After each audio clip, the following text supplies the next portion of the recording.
Okay हर्ष। तो अब तक हमने जो पहले वीडियो में हमने पढ़ाई करा, हमने पहले वीडियो में देखा कि जो आज युद्ध हो रहा है इजराइल पैलेस्टीन में, उसका पूरा जो ग्राउंड वर्क था लगभग हमने कवर कर लिया है ना। मतलब जो है पैलेस्टीन, इजराइल के पहले पैलेस्टीन की आबादी क्या थी, बाल्फोर डिक्लेरेशन क्या है। मैं एक बार तुमको रिकैप करवा देता हूँ कि क्या क्या उसमें बहुत इंपॉर्टेंट है, तुमको याद होनी चाहिए। जैसे कि बाल्फोर डिक्लेरेशन तुमको पता होना चाहिए है ना, बाल्फोर डिक्लेरेशन, ठीक है, ये तुमको पता होना चाहिए। ज़ियोनिज़्म क्या था ये पता होना चाहिए, ठीक है। उसके बाद फर्स्ट अरब इजरायली वॉर का क्या ये था, फर्स्ट अरब इजरायली वॉर के बारे में पता होना चाहिए। उसके बाद सुएज़ क्राइसिस के बारे में पता होना चाहिए। इनफैक्ट इन सुएज़ कनाल की पूरी ज्योग्राफी भी तुमको पता होना चाहिए, ठीक है, जो कि हमने देख लिया है, ठीक है। उसके बाद हमने 6 डे वॉर पढ़ा 1967 का, जो 6 डे वॉर था, 6 डे वॉर 1967, ये भी काफ़ी इंपॉर्टेंट है। तो हमने 6 डे वॉर 1967 कवर कर लिया, ठीक है। और ये तुमको पता होना चाहिए कि इजराइल और फ़लस्तीन के बीच में जो भी युद्ध, आज भी जो युद्ध हो रहे हैं, इजराइल और हमास के बीच में जो भी युद्ध हो रहे हैं, ये बेसिकली इन दशकों से चली आ रही इन दोनों के बीच में जो राजनीतिक टेंशन है, जो पॉलिटिकल टेंशन है, जो मिलिट्री कॉन्फ्लिक्ट है, उसका कॉन्सिक्वेंस है, ठीक है। ये चीज़ तुमको पता होना चाहिए। और आज के डेट में जो हमास कर रहा है, ठीक है, बेसिकली अगर तुम देखो तो फ़लस्तीन में जो लेजिटिमेट, जो लीगल अथॉरिटी है, जो फ़लस्तीन के इंटरेस्ट को पुश देती है, वो है पैलेस्टीनियन अथॉरिटी, ठीक है। तो पैलेस्टीनियन अथॉरिटी और इजराइल का कोई मसला है ही नहीं। पैलेस्टीनियन अथॉरिटी और इजराइल तो बहुत पहले ही, ठीक है, ओस्लो एकॉर्ड अभी हम आगे पढ़ेंगे, बहुत पहले ही एक दूसरे को रिकग्नाइज़ कर रखा है, ठीक है। प्रॉब्लम कौन क्रिएट कर रहा है? प्रॉब्लम क्रिएट कर रहा है हमास, ठीक है। हमास को ईरान जो है पैसा दे देता है, उसको वेपन सप्लाई कर देता है, थोड़ा सा कुदा देता है, तो वो कूद जो है ईरान के बलबूते पे वो जो है इजराइल पे हमला कर रहा है। हमास का आइडियोलॉजी है कि हमको पूरे इजराइल को जो है इस्लामिक रिपब्लिक बनाना है, ठीक है। तो ये हमास चाहता है, ठीक है। अब आते हैं टॉपिक पे। तो देखो, हमने फर्स्ट अरब इजरायली वॉर, उसके बाद सुएज़ क्राइसिस 1956, उसके बाद 1967 का 6 डे वॉर तक कवर किया। अब आते हैं योम किपुर वॉर में। योम किपुर वॉर तुमको समझने के लिए हर्ष पहले 6 डे वॉर को एक बार रिकैप करना पड़ेगा। 6 डे वॉर में हुआ क्या था, एक बार फिर से हम लोग याद कर लेते हैं। 6 डे वॉर में मैंने तुम्हें बताया था कि 5 जून की सुबह, ठीक है, 5 जून की सुबह, 5 जून, 5 जून की सुबह जो है इजराइल एयर स्ट्राइक लॉन्च कर देता है 3 देशों पे। एक है इजिप्ट, राइट, एक है सीरिया और एक है जॉर्डन। तीनों पे जो है एयर स्ट्राइक लॉन्च कर देता है। क्यों लॉन्च कर देता है? क्योंकि इजिप्ट जो है कई तरीक़ों से इजराइल को प्रोवोक कर रहा था उस वक्त। जैसे कि मैंने तुमको बताया था कि सिनाई पेनिनसुला में यूनाइटेड नेशन इमरजेंसी फोर्स को हटा करके इजिप्ट जो है अपनी हेवी मिलिट्री डिप्लॉयमेंट को वहाँ पे लगा देता है, काफ़ी सारे मिलिट्रीज इक्विपमेंट और मिलिट्री डिप्लॉयमेंट करता है, बहुत ही हेवी, ठीक है। और उसके बाद स्ट्रेट ऑफ तिरान को ब्लॉक कर देता है। मैंने तुमको मैप के माध्यम से दिखाया था मेरे भाई कि देखो, ये सिनाई पेनिनसुला और ये हमारा इजराइल हो गया, ये गाजा हो गया, ये वेस्ट बैंक हो गया, और ये मैंने तुमको बताया था कि गल्फ़ ऑफ अकाबा यहाँ पे जो है स्ट्रेट ऑफ तिरान है। तो स्ट्रेट ऑफ तिरान को ब्लॉक कर दिया था ताकि इजराइल रेड सी, ये रेड सी है ना, इजराइल रेड सी को एक्सेस ना कर पाए। तो ये एक तरीके से इजराइल को मोटिवेट किया, इजराइल को इंस्पायर किया कि भाई ऐसा है, ये लोग हमारे ऊपर मिलके अटैक करें, इससे पहले मैं ही अटैक कर देता हूँ। तो इजराइल ने अटैक लॉन्च कर दिया, एयर स्ट्राइक। सबसे पहले दिमाग देखना, पहले एयर स्ट्राइक ही सबका, तीनों का जो है एयर कैपेबिलिटी को तहस नहस कर दिया। उसके बाद दूसरे दिन ग्राउंड ऑफेंस चालू कर दिया, ज़मीनी लड़ाई चालू कर दिया, और 6 दिनों के भीतर तीनों को संभाल लिया। 6 दिनों के भीतर इजिप्ट से गाज़ा और सिनाई ले लिया, जॉर्डन से वेस्ट बैंक ले लिया, सीरिया से गोलन हाइट ले लिया, और आज तक गोलन हाइट लौटाया नहीं है।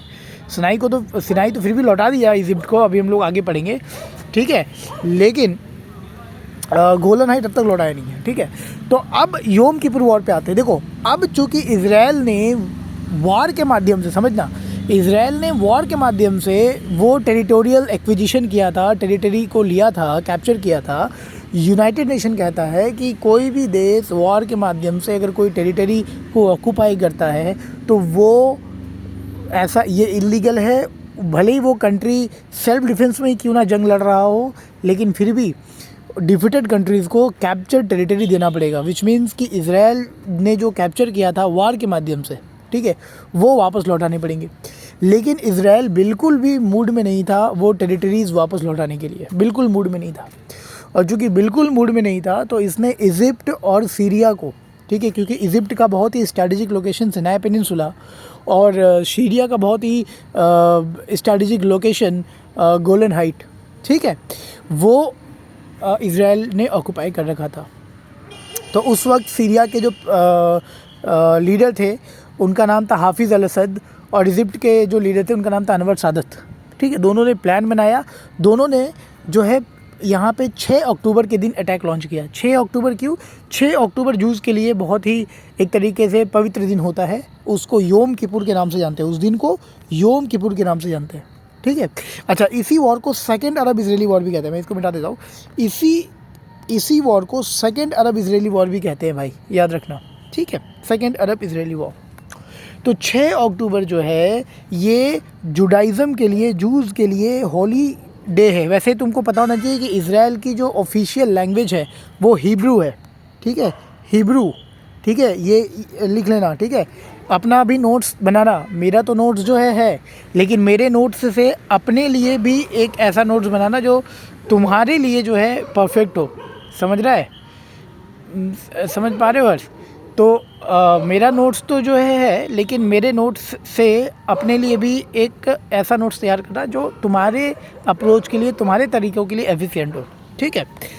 तो योम किपुर जो है वो जुडाइज़म में बहुत ही होलीएस्ट डे माना जाता है, इनफैक्ट इस्लाम में भी इसको बहुत ही होली डे माना जाता है। इसीलिए कोई एक्सपेक्ट नहीं कर रहा था कि 6 अक्टूबर के दिन जो है या अक्टूबर के महीने में कोई अटैक आएगा, ठीक है। और चूँकि इज़राइल एक्सपेक्ट नहीं कर रहा था, इज़राइल की जो इज़रायली डिफेंस फोर्सेस है वो छुट्टी पे गई हुई थी, तो इसका फ़ायदा उठाया इन दोनों देशों ने हाफिज़ अल असद और अनवर सादत ने मिलकर अटैक लॉन्च किया, ठीक है। अटैक लॉन्च करने का परिणाम ये निकला मेरे भाई कि जीता इज़राइली, लेकिन इज़राइल भी बहुत कुछ खो करके जीता। इज़राइल की तरफ से हेवी कैजुअल्टीज़ हुई, ठीक है, वो काफ़ी सारा नुकसान हुआ इज़राइल को, ठीक है। तो बहुत कुछ खो करके इज़राइल ने इस युद्ध को जीता। तो जीतना ना जीतना एक ही बराबर है। इज़राइल को उस वक्त ये बात समझ में आ गई कि हम हर वक्त मिलिट्री सुपीरियॉरिटी पे रिलाई नहीं कर सकते, बल्कि डिप्लोमेटिक अप्रोच की भी आवश्यकता है। तो अगर किसी देश को जो है हर वॉर जो है जंग लड़ के नहीं जीती जाती, ठीक है, जब बात जियो पॉलिटिक्स की आती है तो डिप्लोमेटिक अप्रोच जो है वो भी बहुत ज़रूरी हो जाता है, ठीक है। तो ये तो हमने देख लिया, ये सारी चीज़ें हमने पढ़ लिया। ये वॉर जो है 6 अक्टूबर से 25 अक्टूबर तक चला, ठीक है, ये पूरा नोट्स देख लो। 6 अक्टूबर से 25 अक्टूबर तक चला। सीरिया को गोलन हाइट लेना था, इजिप्ट को सिनाई लेना था। लीडर कौन थे इजिप्ट के उस वक्त? अनवर सादत, ठीक है, और हाफिज़ अल असद। याद रखना जब सुएज़ क्राइसिस हुआ था उस वक्त इजिप्ट के प्रेसिडेंट थे अब्देल नासिर, ठीक है, अब्देल नासिर। तो अब देखो कि योम किपुर वॉर क्यों हुआ, ये इसका तुमको कारण समझ में आ गया कि योम किपुर वॉर क्यों हुआ, ठीक है। अब कब से कब तक चला ये भी देख लो, 6 अक्टूबर से 25 अक्टूबर 1973 तक। मैं नोट्स नहीं देख रहा हूँ, ठीक है, बस मैं नोट्स खोल के हूँ ताकि कुछ पॉइंट मिस ना हो जाए, ठीक है। बाकी जो नोट्स में लिखा हुआ है मैं वही समझा रहा हूँ, ठीक है। अब देखो कि भाई योम किपुर वॉर के कॉन्सिक्वेंस क्या हुए, ठीक है, योम किपुर वॉर के कॉन्सिक्वेंस क्या हुए। तो देखो पहला तो ये हुआ कि यहाँ पे जो कंट्रीज़ इसमें इन्वॉल्व थे, इज़राइल, इजिप्ट और सीरिया, तीनों का बहुत ही हेवी नुकसान हुआ, पहला। दूसरा, इससे एक फ़ायदा हुआ, इस वॉर से एक फ़ायदा हुआ। मैंने तुमको बोला ना, इस वॉर ने इज़राइल को बता दिया कि तुम हर लड़ाई मिलिट्री के माध्यम से नहीं जीत सकते, कुछ लड़ाई डिप्लोमेटिक माध्यम से भी जीते जाते हैं। इसीलिए 1978 में, अब मैं बहुत इम्पॉर्टेंट है, 1978 में मेरे भाई, 1978 में एक समझौता हुआ जिसको कहते हैं कैंप डेविड एकॉर्ड, ठीक है, जिसको कहते हैं कैंप डेविड एकॉर्ड। इस कैंप डेविड एकॉर्ड का जो मीडिएटर थे, जो मुखिया बना, इसका जो मध्यस्थता करवा रहा था, वो थे यूएस के प्रेसिडेंट जिमी कार्टर। ये क्वेश्चन पूछा गया है, ठीक है, कि मतलब कौन थे कैंप डेविड एकॉर्ड के। कैंप डेविड एकॉर्ड 2 बार हुआ था, तो पहले कैंप डेविड एकॉर्ड के वक्त कौन थे? तो जिमी कार्टर थे। कैंप डेविड क्या होता है, जैसे कि हमारे यहाँ पे प्रेसिडेंशियल हाउस है, राष्ट्रपति भवन है, वैसे ही यूएस के प्रेसिडेंट का जो अपना बेसिकली यूएस के प्रेसिडेंट जो बहुत कुछ प्लान करना होता है, कुछ बहुत सीक्रेट मीटिंग करनी होती है, तो वो मीटिंग जो है कैंप डेविड में होती है, ठीक है। तो कैंप डेविड जो है, तो चूँकि ये चीज़ भी कैंप डेविड में हुआ तो कैंप डेविड अकॉर्ड कहते हैं इसको, समझ में आ रहा है। तो कैंप डेविड अकॉर्ड हुआ 1978 में, जिसके परिणाम स्वरूप, ठीक है, बेसिकली कैंप डेविड अकॉर्ड का पर्पस था कि किसी तरीके से इज़राइल और जो आसपास के लड़ाकू देश है जो इज़राइल से खफा हैं, उनके बीच में शांति समझौता बना दिया जाए। और कैंप डेविड अकॉर्ड का जो रिज़ल्ट था वो था कि 1979 में इज़राइल और इजिप्ट के बीच में शांति समझौता हुआ। तो तुम्हें याद रखना बहुत ज़रूरी है कि इजिप्ट पहला अरब देश था जिसने इज़राइल को रिकॉग्नाइज़ किया, ठीक है, और इज़राइल के साथ शांति समझौता किया। परिणाम स्वरूप 1982 में इज़राइल ने सिनाई पेनिनसुला जो है वो इजिप्ट को वापस कर दिया। इतना क्लियर है, ठीक है, इतना क्लियर है। तो अब समझो, तो मेरे भाई योम किपुर वॉर का पहला कॉन्सिक्वेंस क्या था? पहला कॉन्सिक्वेंस था कि तीनों देशों का जो है काफ़ी नुकसान हुआ। एक अच्छी बात थी कि इज़राइल डिप्लोमेटिक अप्रोच को लेना जो है शुरू किया, डिप्लोमेटिक के रास्ते चलना जो है शुरू किया, डिप्लोमेसी के रास्ते। तीसरा जो है, इज़राइल का इतना खफा हुआ, इज़राइल इतना लॉस हुआ इज़राइल का कि इज़राइल के उस वक्त जो प्राइम मिनिस्टर थे गोल्डा मेयर, ठीक है, गोल्डा मेयर ने रिज़ाइन दे दिया, ठीक है, गोल्डा मेयर ने रिज़ाइन दे दिया, समझ में आ रहा है। और योम किपुर वॉर के माध्यम से यहाँ पे 2 सुपर पावर इन्वॉल्व थे, एक था यूएस और एक था यूएसएसआर, ठीक है।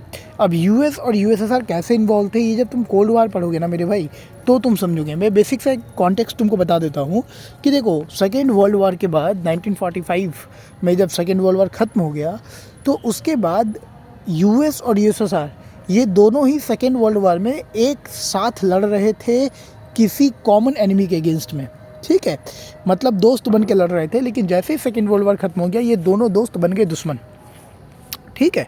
तो इन दोनों ने कोल्ड वार शुरू किया। कोल्ड वार का मतलब है कि दोनों देश सीधा सीधा आकर के नहीं लड़ रहे हैं, ठीक है, बल्कि प्रॉक्सीज़ के माध्यम से कि कोई 2 देश लड़ रहा है तो एक को यूएस ने सपोर्ट कर दिया, एक को सोवियत ने सपोर्ट कर दिया, सोवियत यूनियन ने, ठीक है। इस चीज़ को कोल्ड वार कहते हैं। अब कोल्ड वार का भी बड़ा एक अपना चैप्टर है, वो अलग सा चैप्टर है, वो भी इंटरनेशनल रिलेशन में कवर होता है। देखो, इंटरनेशनल रिलेशन में कुछ टॉपिक्स है ना जो कुछ चैप्टर्स है ना जो ओवरलैप करते हैं इंटरनेशनल रिलेशन और वर्ल्ड हिस्ट्री के साथ, ठीक है। तो जैसे कोल्ड वार है तो कोल्ड वार को तुम जब वर्ल्ड हिस्ट्री पढ़ोगे तो भी कोल्ड वार पढ़ोगे और इंटरनेशनल रिलेशन में भी कोल्ड वार पढ़ोगे, तो अच्छी बात है कि ओवरलैप कर रहा है, ठीक है। तो योम किपुर वॉर में क्या हुआ कि यूएस जो कि इज़राइल के साथ खड़ा था, मैंने तुमको बताया कि 6 डे वॉर 1967 में जब इज़राइल ने तीनों को अकेले संभाल लिया, ठीक है ना, 3 उसमें थे ना, इज़राइल जो है वो इजिप्ट था, जॉर्डन था और सीरिया था। तो इजिप्ट ने जब तीनों को अकेले संभाल लिया तो यूएस को समझ में आई है कि मिडिल ईस्ट को अगर कोई जो है मिडिल ईस्ट में कोई अगर एक तरीके से कोई सिग्निफिकेंट पावर है तो वो है इज़राइल। और यूएस ने इज़राइल के साथ काफ़ी अच्छे रिश्ते बनाए, ठीक है। इज़राइल को इनफैक्ट आज भी जो है इज़राइल को यूएस खुल के सपोर्ट करता है, ठीक है। वहीं पे सोवियत संघ जो है यूएसएसआर जो है वो मिडिल ईस्ट के तरफ में था, ठीक है। तो योम किपुर वॉर में दोनों ही पावर जो है एक तरीके से डिप्लोमेटिक चैनल के माध्यम से दोनों ही पावर इन्वॉल्व थे, ठीक है। मिडिल ईस्ट का कान भर रहा था यूएसएसआर और इज़राइल का कान भर रहा था यूएसए, समझ में आ रहा है। तो ये दोनों जो देश है, सोवियत संघ और तुम्हारा यूएसए, ठीक है, ये लोग भी योम किपुर वॉर के माध्यम से मिडिल ईस्ट में भी इंट्रोड्यूस हो गए, किसी ना किसी तरीके से ये लोग मिडिल ईस्ट में भी इंगेज हो गए। इतना समझ में आ रहा है, ठीक है। तो और फिर मैंने तुमको बताया कि इज़राइल को ये समझ में आ गया कि हर वक्त मिलिट्री सुपीरियॉरिटी पे काम नहीं चल सकता, बल्कि डिप्लोमेटिक अप्रोच की भी आवश्यकता है। तो ये सारे योम किपुर वॉर के कॉन्सिक्वेंसेस हैं। आगे बढ़ते मेरे भाई, हमास और फतह। देखो, हमास क्या है? हमास एक टेररिस्ट, एक इस्लामिस्ट ऑर्गेनाइजेशन है जिसका बहुत ही स्ट्रॉन्ग रेडिकल व्यूज़ है। हमास चाहता है कि पूरे इज़राइल में हम इस्लामिक रूल लेकर के आएँ, शरिया कानून लगाएं, ये पूरा इस्लामिक रिपब्लिक होगा, ये चाहता है हमास, ठीक है। और अंतर्राष्ट्रीय कम्युनिटी हमास को टेररिस्ट आउटफिट मानती है, ठीक है, आतंकवादी संगठन मानती है। बात करें भारत की, तो भारत ने ऑफिशियली कहीं डिक्लेयर नहीं किया है कि हमास जो है वो एक टेरर ऑर्गेनाइजेशन है, समझ में आ रहा है मेरे भाई, ठीक है। तो ये याद रखना। हालांकि जब हम इंडिया और इजराइल के रिलेशंस को पढ़ेंगे, अभी तो हम इंडिया इजराइल के रिलेशंस को नहीं पढ़ रहे, अभी हम समझ रहे हैं कि इजराइल और फ़लस्तीन के बीच में ये जो घमासान युद्ध चल रहा है इसकी क्या इसका पूरा हिस्ट्री है, उस चीज़ को समझ रहे हैं, ठीक है। तो हमास क्या है, एक टेररिस्ट ऑर्गेनाइजेशन है जिसका मंशा है कि इज़राइल बोलकर कुछ नहीं है। हमास इज़राइल के राइट टू एग्जिस्ट को नकारता है। वो बोलता है इज़राइल बोलकर कुछ नहीं है, ये जो है फ़लस्तीनियों का है और यहाँ पे इस्लामिक रिपब्लिक हम लेकर के आएंगे। ये हमास की विचारधारा है।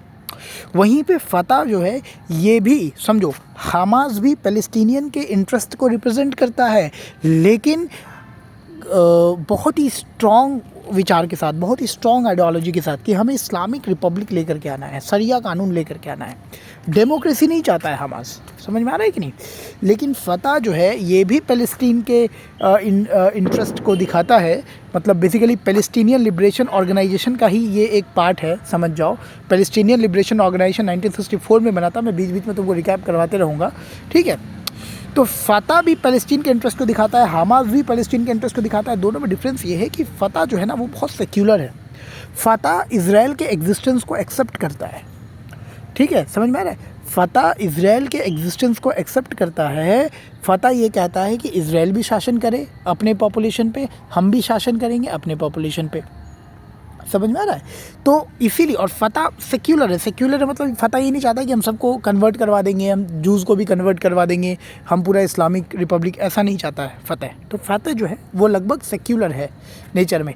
और फ़तह इसलिए चूँकि फ़तह सेक्युलर है नेचर में, 1975 में यूनाइटेड नेशन ने PLO को, मतलब पैलेस्टीनियन लिबरेशन ऑर्गेनाइजेशन को ऑब्जर्वर स्टेटस ग्रांट किया। ऑब्जर्वर स्टेटस का मतलब होता है कि ये देश जो है, फ़लस्तीन जो है, वो यूनाइटेड नेशन के डिबेट डिस्कशन में पार्टिसिपेट कर सकते हैं बट वोटिंग नहीं कर सकते, ठीक है। ये ऑब्जर्वर स्टेटस कहता है, समझ में आ रहा है मेरे भाई। तो ये चीज़ है। फ़तह के फ़तह जो फाउंड हुआ था वो हुआ था कुवैत में इसकी स्थापना की गई थी। और इसके जो स्थापक थे उनका नाम था यासिर अराफ़त, ठीक है, यासिर अराफ़त। चूँकि यासिर अराफ़त जो है ये इज़राइल के एग्जिस्टेंस को एक्सेप्ट करे, ठीक है, और इज़राइल के साथ शांति समझौता बनाने के लिए अग्री कर गए, इसीलिए यासिर अराफ़त को 1994 में नोबेल पुरस्कार भी दिया गया। मैं जो बता रहा हूँ सारी बातें नोट्स में लिखी गई है हर्ष, ठीक है, बस तुमको समझना है, ठीक है। तो मैंने तो बता, अच्छा हमास कब बना? हमास बना 1987 में, ठीक है। देखो फ़तह बहुत पहले बन गया था, फ़तह 1957 में बना था, ठीक है। मतलब पैलेस्टीनियन लिबरेशन ऑर्गेनाइजेशन जो 1964 में आया, उसके बहुत पहले फ़तह बन चुका था 1957 में, ठीक है। अब हमास बना 1987 में कब? फर्स्ट इंतिफादा के दौरान। अब इंतिफादा क्या है? तो देखो इंतिफादा का मतलब होता है अपराइजिंग। क्या होता है मेरे भाई? अपराइजिंग इंग्लिश शब्द है। इसका मतलब क्या होता है? इसका मतलब होता है स्ट्रगल करना। तो फ़लस्तीनियों ने इज़राइल के अगेंस्ट स्ट्रगल करा। स्ट्रगल मतलब एक तरीके से आंदोलन, मूवमेंट छेड़ दिया। कैसा मूवमेंट? प्रोटेस्ट करा, बॉयकॉट करा, ठीक है, स्ट्राइक करा, पत्थर फेंका, ठीक है, वायलेंस किया, ठीक है। तो इन सारे माध्यम से इसको इंतिफादा कहते हैं, अपराइजिंग। इन सारे माध्यम से फ़लस्तीनी कोशिश कर रहे थे कि हमें हमारा पुराना देश मिल जाए, ठीक है। मतलब 1947 के पहले वाला, 1947 में तो बंटवारा कर दिया UN ने, तो 1947 के पहले वाला देश हमें मिल जाए, तो इसको फर्स्ट इंतिफादा कहते हैं, ठीक है। एक मैंने तुम्हें शब्द बताया था पहले वीडियो में, नकबा क्या है कि फर्स्ट अरब इजरायली वॉर के बाद जब रेफ्यूज़ी क्राइसिस शुरू हुआ, तो उस रेफ्यूज़ी क्राइसिस को इन लोगों ने, फ़लस्तीनियों ने नकबा कहा, ठीक है, नकबा, ठीक है।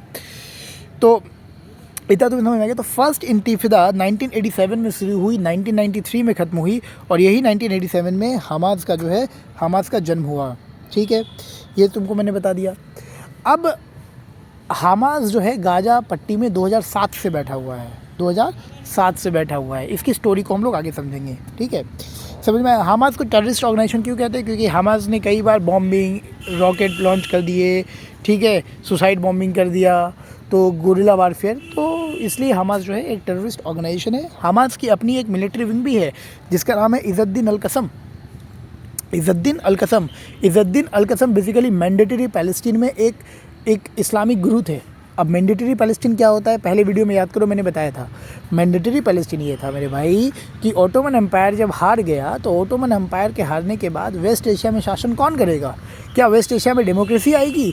तो लीग ऑफ नेशन ने ब्रिटेन को ये मैंडेट दिया, विच मीन्स आदेश दिया कि जब तक वेस्ट एशिया में, और आज जो हम रीजन के बारे में बात कर रहे हैं इज़राइल में, और उस वक्त तो फ़लस्तीन था, फ़लस्तीन में जब तक डेमोक्रेसी वाली सिचुएशन ना हो जाए, जब तक लोग जो है वो खुद को गवर्न करने के लिए रेडी ना हो जाए, ठीक है, तब तक जो है ब्रिटेन जो है यहाँ पे शासन करेगा। और उसके बाद मैंने देखा कि ब्रिटेन ने बाल्फोर डिक्लेरेशन को ऑनर करते हुए कई सारे जो है लाखों जूस को जो है हज़ारों लाखों जूस को वहाँ पे बसाया।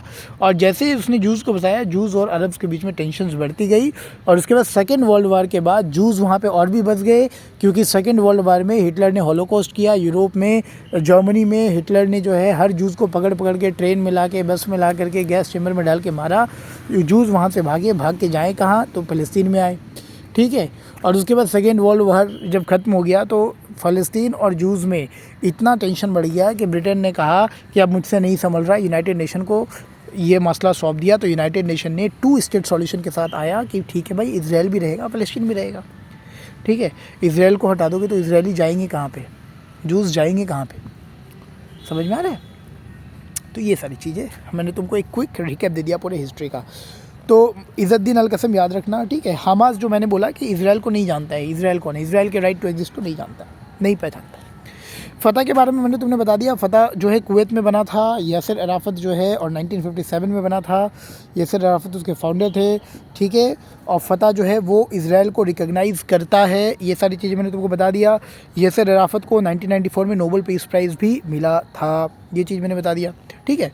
तो विच मीन्स कि फ़तह और हमास में भी बनेगा नहीं, क्योंकि फ़तह की आइडियोलॉजी अलग है, हमास की आइडियोलॉजी अलग है ना। अब देखो आगे, अच्छा, तो मैंने तुमको अब आते हैं फर्स्ट इंतिफादा पे। तो फर्स्ट इंतिफादा का मतलब क्या होता है मैंने तुमको बता दिया। 1987 में ये शुरू हुआ, 1993 में ख़त्म हुआ। यहाँ पे फ़लस्तीनी जो है एक तरीके से आंदोलन छेड़ दिए। आंदोलन छेड़ने का मतलब है कि भाई प्रोटेस्ट, बॉयकॉट, स्ट्राइक्स, तुम्हारे जाकर के स्टोन पेल्टिंग वगैरह के माध्यम से ये लोग अपने आंदोलन को कंटिन्यू कर रहे थे। इजराइल भी मिलिट्री के साथ जो है रिस्पॉन्ड करा। अब फर्स्ट इंतिफादा का कॉन्सिक्वेंस ये था भाई कि फर्स्ट इंतिफादा का कॉन्सिक्वेंस था कि अब डिप्लोमेटिक जो है तरीके शुरू किए गए, क्योंकि वॉर तो देश इन लोगों ने काफ़ी लड़ा। फर्स्ट अरब इजरायली वॉर लड़ा 1948 में, सुएज क्राइसिस 1956, तुम्हारे जाके 6 वॉर 1967, योम किपुर वॉर 1973। भाई बैक टू बैक इन लोगों ने जंग बहुत लड़ ली, समाधान नहीं निकला। तब जा कर के कुछ फॉर्मल नेगोशिएशन के इन लोगों ने रास्ते पे आए। और पहला कॉन्फ्रेंस हुआ 1991 में, जिसको हम कहते हैं मैड्रिड कॉन्फ्रेंस। मैड्रिड कॉन्फ्रेंस का परिणाम था कि ओस्लो एकॉर्ड हुआ, ठीक है। ओस्लो एकॉर्ड कुल 2 हुआ, ओस्लो 1 एकॉर्ड और ओस्लो 2 एकॉर्ड। ओस्लो क्या है, ओस्लो जो है नॉर्वे की राजधानी है, लेकिन याद रखना नॉर्वे की राजधानी, इसका मतलब ओस्लो एकॉर्ड नॉर्वे में नहीं हुआ था। ओस्लो 1 एकॉर्ड हुआ था वाशिंगटन में, ठीक है, 1993 में। और ओस्लो 2 एकॉर्ड हुआ था 1995 में, 2 साल बाद, इजिप्ट के शहर ताबा में, ठीक है। तो वो चीज़ याद रखना, पूछा जा सकता है कि ओस्लो एकॉर्ड कहाँ पे हुआ था, बहुत लोग ओस्लो मार के आ जाएंगे, तो ओस्लो नहीं मार रहा है, ठीक है। समझ में आ रहा है मेरे भाई। तो ये जो मैड्रिड कॉन्फ्रेंस हुआ था, इसका पर्पज़ था कि भाई किसी तरीके से अरब इजरायली कॉन्फ्लिक्ट को रोका जाए और कुछ जो है इन लोगों के बीच में जो है शांति समझौता कराया जाए, ठीक है। मैड्रिड कॉन्फ्रेंस का रिजल्ट निकला, ओस्लो एकॉर्ड हुआ। अब देखो ओस्लो 1 एकॉर्ड और ओस्लो 2 एकॉर्ड को तुमको इंडिविजुअली पढ़ने की आवश्यकता नहीं है, बस सिंपली ओस्लो एकॉर्ड हम लोग पढ़ते हैं कि ओस्लो 1 एकॉर्ड और ओस्लो 2 एकॉर्ड का रिजल्ट क्या था। कलेक्टिव रिजल्ट पढ़ो। कलेक्टिव रिजल्ट यही था मेरे भाई कि PLO, पैलेस्टीनियन लिबरेशन ऑर्गेनाइजेशन, और इजराइल एक दूसरे से हाथ मिला लेती है, दोनों दोस्ती कर लेते हैं, दोनों एक दूसरे के एग्जिस्टेंस को एक्सेप्ट करती है। समझ में आ रहा है, दोनों एक दूसरे के एग्जिस्टेंस को एक्सेप्ट करती है। ये बात हमास को पचती नहीं है, समझ में आ रहा है। तो PLO बोलता है ठीक है हम भी शासन करेंगे वेस्ट बैंक में, ठीक है, गाज़ा में, और इजराइल बोलता है कि हम भी अपन। तो दोनों एक दूसरे के एग्जिस्टेंस को एक्सेप्ट करता है, दोनों काफ़ी सारी चीज़ों में कोऑपरेट करके चलना शुरू करता है, चीज़ें ठीक होती है। हाँ, कुछ इश्यूज ज़रूर थे जो कि ओस्लो एकॉर्ड में भी सॉल्व नहीं हुआ था। वो एक था पैलेस्टीनियन का रेफ्यूजी वाला मसला, जो कि फर्स्ट अरब इजरायली वॉर, और उसके बाद तुम्हारे जाकर के 6 डे वॉर में इतने सारे पैलेस्टीनियन रेफ्यूजीज़ हो गए। तो वो मसला सॉल्व नहीं हुआ कि रिफ्यूज़ी का क्या किया जाए, क्या इसराइल उनको एक्सेप्ट करेगा, ठीक है। और अगर इसराइल एक्सेप्ट नहीं करेगा तो वो रेफ्यूजीज जाएंगे कहाँ, क्योंकि कोई मुस्लिम देश उनको लेने को तैयार नहीं है। भाई थोड़ा भारत में रह रहे कुछ ऐसे मुस्लिम्स हैं जिनका हिपोक्रेसी को समझना। तुमको मालूम है पहले जो फ़लस्तीनी मुस्लिम है, ठीक है, और फ़लस्तीन के आसपास जितने भी मुस्लिम्स देश हैं, चाहे वो जॉर्डन हो, सीरिया हो, लेबनान हो, इजिप्ट हो, इराक हो, ईरान हो, कोई भी इन फ़लस्तीनी को लेना नहीं चाहता। क्यों? क्योंकि अब देखो ये लोग बाहर से भले ही बताए कि नहीं हम फ़लस्तीनी के हमदर्द हैं, ये लोग बोलते हैं, लेकिन फ़लस्तीनी को लेना कोई नहीं चाहता अपने देश में, ठीक है। क्यों नहीं लेना चाहता? क्योंकि उनको लगता है कि अगर वो लोग हमारे यहाँ पे आएंगे तो यहाँ पे टेरर एक्टिविटीज़ करेंगे, ठीक है। लेकिन तुम हिंदुस्तान के कुछ मुसलमानों की बात मैंने सुनी है, कुछ डिबेट भी मैंने देखे कि वो लोग पूरे फ़लस्तीनी, उनका बस चले तो एक एक फ़लस्तीनी रेफ्यूज़ी को उठा करके भारत में घर बना दे, भारत में बसवा दे उन लोगों को। थैंकफुली इसराइल जो है वो भारत के साथ अपना बॉर्डर नहीं शेयर करता है, नहीं तो हमारे देश की कुछ स्टेट गवर्नमेंट कुछ है ऐसे जो अपने बॉर्डर बोलते कि भाई आ जाओ, ठीक है, उनको यहीं पे बसा देते, जैसे रोहिंग्या मुस्लिम्स वगैरह जैसे आए हैं उनको भी भारत में बसा देते। तुमको जान के आश्चर्य होगा कि भाई इसराइल में 13 लाख मुस्लिम्स हैं, ठीक है, और वो 13 लाख मुस्लिम्स इसराइल के साथ खड़े हैं हमास के अगेंस्ट, ठीक है भाई। तो इसराइल के मुस्लिम्स इसराइल के साथ खड़े हैं, भारत के मुस्लिम्स हमास के साथ खड़े हैं, ज़्यादातर मैं तुमको बता रहा हूँ, कुछ मुस्लिम्स एक्सेप्शंस है, ज़्यादातर की मैं बात बता रहा हूँ, ठीक है। तो ये है इनफैक्ट भारत, अभी 2024 में चुनाव आने वाला है, डिबेट शुरू हो गया है, कई सारे ऐसे राजनेता हैं जो हमास के साथ ओपनली खड़े हैं, ठीक है। यहाँ तक कि संजय रावत इतना मतलब दुष्ट इंसान है, संजय रावत ने इसराइल को लेकर के इसराइल को कह दिया कि अब समझ में आ रहा है कि हिटलर ने जूस को क्यों मारा। इतना गंदा और इतना वाहियात कमेंट संजय रावत की तरफ से आया कि इसराइल ने खुद फॉरेन मिनिस्ट्री को, मिनिस्ट्री ऑफ एक्सटर्नल अफेयर्स को लेटर लिखा कि ये क्या हो रहा है। आपके पार्लियामेंट के लोग अगर हमारे बारे में हमें ऐसा बोलेंगे तो फिर चीज़ें ठीक नहीं रहेगी हमारे बीच में, ठीक है। सोचो ऐसा नेता है। और मैं तुमको इसराइल के बारे में बात बता दूं कि जब इसराइल आज़ाद हुआ था उस वक्त, जब इंडिया इसराइल रिलेशन पढ़ेंगे तो इस चीज़ को पढ़ेंगे, अभी मैं तुमको जस्ट एक ये दे रहा हूँ कि जब जब इसराइल आज़ाद हुआ था 14 मई 1948, ठीक है, 14 मई 1948, उस वक्त भारत की जो पॉलिसी थी वो फ़लस्तीनियों के साथ थी। भारत फ़लस्तीनियों के साथ खड़ा था, इसराइल के साथ खड़ा नहीं था।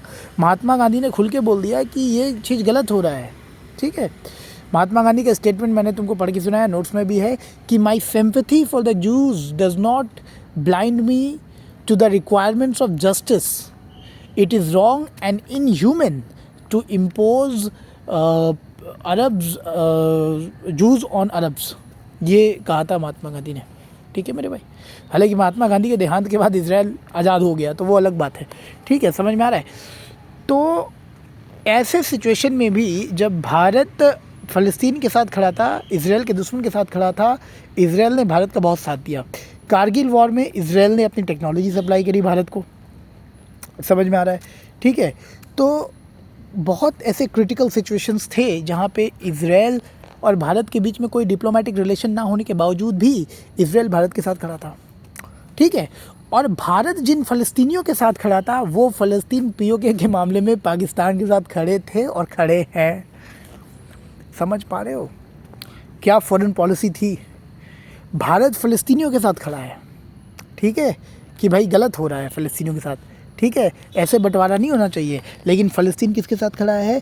पीओके के मामले में पाकिस्तान के साथ खड़ा है कि पीओके तो पाकिस्तान का है, ठीक है। उसके बाद धीरे धीरे खास करके जब मोदी गवर्नमेंट के बाद जो है भारत की पॉलिसी चेंज हुई और भारत इसराइल के साथ अब खुल के खड़ा है, ठीक है, समझ में आ रहा मेरे भाई। तो इन सारी चीज़ों को समझना। हमास ने, अब यहाँ पे न्यूज़ चल रहा है कि इसराइल ने जो है हॉस्पिटल में बॉम्ब मार दिए, अल शिफा हॉस्पिटल में बॉम्ब मार दिए, कितने लोग इनोसेंट मारे गए। भाई गलत भाई, वो जो इनोसेंट है ना, हाँ कुछ लोग इनोसेंट ज़रूर है जिनको इस इसराइल फ़लस्तीन के इशू से मतलब ही नहीं है भाई, ठीक है, मतलब ही नहीं है। तो हमास लोग अपना प्रोपागेंडा चला रहा है, इस्लामिक प्रोपागेंडा, ठीक है, नहीं तो इनोसेंट लोग हैं। लेकिन उन इनोसेंट में कई ऐसे इनोसेंट हैं जो कि हमास को कहते हैं कि आप नीचे टनल बनाओ, पहले अगर जान देना हुआ तो पहले हम देंगे, लेकिन आपको प्रोटेक्ट करेंगे। ठीक है, मैंने एक इंटरव्यू देखा है जिसमें हमास के जो आतंकवादी हैं वो एक जर्नलिस्ट को अपने टनल के भीतर ले जाते हैं। वो जर्नलिस्ट उस आतंकवादी से पूछती है कि जो सिविलियंस ऊपर हैं, हॉस्पिटल के ऊपर जो सिविलियंस हैं, तो क्या सिविलियंस आपको रोकते नहीं? तो उस आतंकवादी ने कहा कि सिविलियंस हमें नहीं रोकते, इनफैक्ट सिविलियंस हमें मदद करते हैं ऐसे बनाने में। मतलब सिविलियंस भी उस कट्टरपंथी का शिकार हो चुके हैं। तो भाई ऐसे इनोसेंट तो मरने ही चाहिए, उस तो मारे ही जाएंगे। ये बहुत सिमिलर है। जम्मू एंड कश्मीर में जो पाकिस्तान से इन्फिल्ट्रेटर आते हैं उनको प्रोटेक्शन कौन देता है? उनको अपने घर में कौन रखता है? ठीक है, कौन उनके वेपन छुपाता है? कौन तो इंडियन आर्मी में पत्थर कौन फेंकता है? ये जम्मू कश्मीर के इनोसेंट लोग ही तो थे। तो अगर इंडियन आर्मी ऑपरेशन करेगी और इन लोगों को मारा जाएगा तो फिर ये लोग इनोसेंट बन जाएंगे और ह्यूमन राइट एक्टिविस्ट वाले जो है इन लोगों को इनोसेंट बोलेंगे। तो ये एक तरीके से बहुत ही अनफॉर्चुनेट सिचुएशन है। ठीक है, तो इस मामले में मेरा इंस्टांस, मैं इज़राइल के साथ हूँ कि भाई इज़राइल अपनी अस्तित्व के लिए लड़ रहा है, अपने सर्वाइवल के लिए लड़ रहा है, क्योंकि इसको पता है इज़राइल को कि अगर यहाँ पे हार गया तो और कहीं जा नहीं सकता। हर लोग इसको, यूरोप से इनको भगाया गया तो ये फ़लस्तीन आए, अब फ़लस्तीन से भगाएंगे तो कहाँ जाएंगे? सिमिलर अगर भारत में भी ऐसा होता है, कल दिन हिंदू को मारा गया तो हिंदुओं के पास जाने के लिए कोई जगह नहीं है मेरे भाई, कोई हमें नहीं रखने वाला रेफ्यूजी के तौर पर भी, ये चीज़ याद रखना। ओके, अब टॉपिक पे आते हैं। तो ओस्लो अकॉर्ड किया गया। ठीक है, ओस्लो अकॉर्ड 1993। ओस्लो अकॉर्ड को डिक्लेरेशन ऑफ प्रिंसिपल्स भी कहते हैं, इस चीज़ को समझो। ओस्लो अकॉर्ड को डिक्लेरेशन ऑफ प्रिंसिपल्स भी कहते हैं। ठीक है, तो ओस्लो 1 अकॉर्ड हुई वाशिंगटन में 1993 में। ओस्लो 2 अकॉर्ड हुई तुम्हारा जाकर के इजिप्ट के ताबा में 1995 में। इन दोनों ही अकॉर्ड का समझौते का परिणाम निकला कि पीएलओ और इजराइल एक दूसरे को अग्री किए, एक दूसरे के एग्जिस्टेंस को एक्सेप्ट करे। इससे हमास को ये बात पची नहीं। समझ में आ रहा है मेरे भाई? ये सारी चीज़ें हमने पढ़ लिया। ठीक है, लेकिन ओस्लो अकॉर्ड में कुछ बातें थी जिसका समाधान निकला नहीं। एक तो पैलेस्टीनियन रेफ्यूजीज़ का समाधान निकला नहीं कि इनको कहाँ रखा जाए। इजराइल लेगा नहीं, बाकी लोग लेने के लिए तैयार नहीं है, जो बाकी मुस्लिम देश है।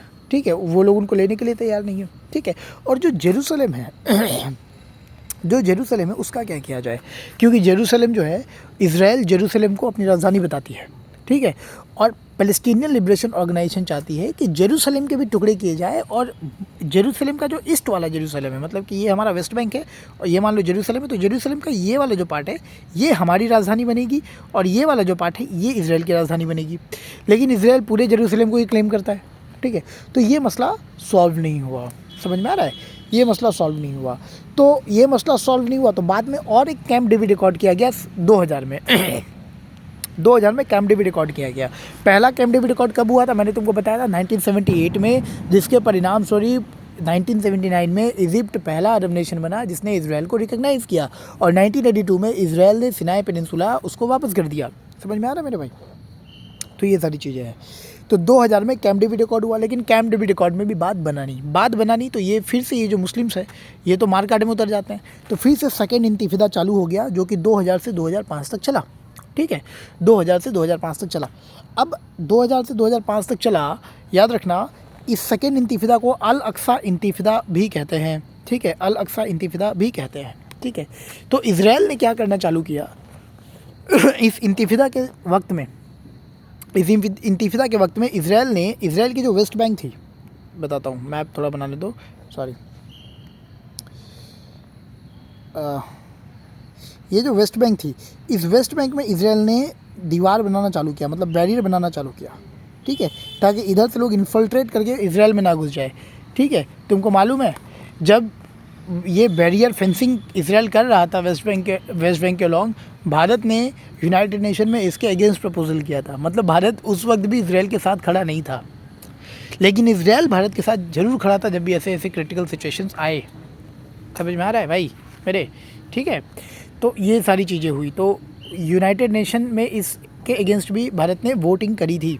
ठीक है, तो सेकेंड इंतिफादा चालू हो गया। अब ये इंतिफादा क्या होता है मैंने तुमको बता दिया। अब ये इंतिफादा जो है शर्म एल शेख समिट के माध्यम से ख़त्म किया गया, इस आंदोलन को ख़त्म किया गया। याद रखना, शर्म एल शेख समिट। ठीक है, 2005 में। फिर 2005 में इजराइल ने क्या किया? इजराइल ने जो गाजा को ऑक्यूपाई कर रखा था 6 डे वॉर 1967 से, ठीक है, इज़राइल ने यूनिलेटरली मतलब खुद से ही गाज़ा से अपने फोर्सेस को विड्रॉ कर लिया। समझ में आ रहा है? इस चीज़ को कहते हैं गाज़ा डिसएंगेजमेंट प्लान। तो इज़राइल ने अपनी मर्ज़ी से ही जो है गाज़ा से अपने आर्मी को, अपने फोर्सेस को विड्रॉ कर लिया, ठीक है। और किसको सौंप दिया? पीएलओ को सौंप दिया। पीएलओ, हमने बताया ना कि भाई ओस्लो अकॉर्ड में पीएलओ और इज़राइल दोनों दोस्त बन गए। पीएलओ को सौंप दिया कि लो भाई ऐसा है, अब तुम संभालो, ठीक है।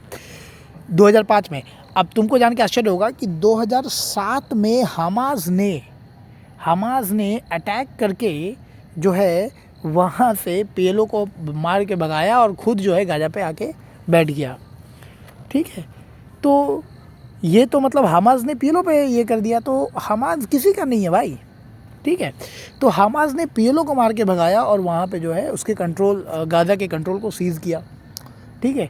अब चूँकि हमास ने गाज़ा के कंट्रोल को सीज़ किया तो इज़राइल ने गाज़ा के जो बॉर्डर्स हैं वहाँ पे हेवी मिलिट्री डिप्लॉयमेंट रहता है, क्योंकि गाज़ा एक एनिमी नेशन है, एक एनिमी मतलब नेशन तो नहीं बोल सकते, नेशन तो नहीं है वो, ठीक है, लेकिन हमास जो है वो एक एनिमी है इज़राइल के लिए। तो इज़राइल ने बॉर्डर पे जो है काफ़ी ज़्यादा डिप्लॉयमेंट कर रखा है फ़ौज की, आर्मी की, ठीक है। अब ऑफ कोर्स ज़रूरी भी है। अब भाई भारत पाकिस्तान के रिश्ते अच्छे नहीं हैं, पाकिस्तान हमेशा इन्फिल्ट्रेट करता है, तो एलओसी के पास तो भाई फ़ौज तो रहेगी ना।